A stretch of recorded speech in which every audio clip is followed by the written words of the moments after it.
करमाळा तालुक्यातील वरवडे गावाच्या हद्दीतून मेंढपाळ बांधव जात असताना शेजारच्या वाळल्या गवतावरती 3-4 मेंढ्या गेल्या म्हणून धनगर बांधवांना, मेंढपाळ बांधवांना प्रचंड अशी मारहाण झालेली आहे। महिलांना मारहाण झाली आहे।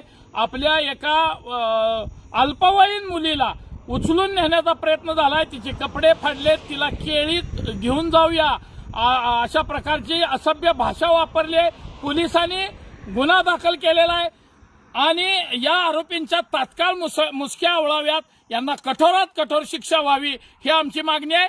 अन्यथा तीव्र स्वरूपाचं आंदोलन आम्ही उभा करू।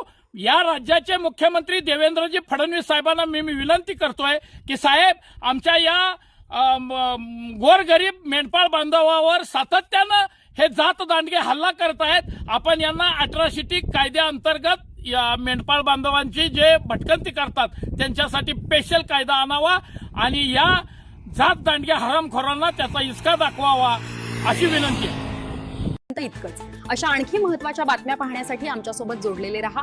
आमचा व्हिडिओ लाईक, शेअर आणि चॅनल सबस्क्राईब करायला विसरू नका। धन्यवाद।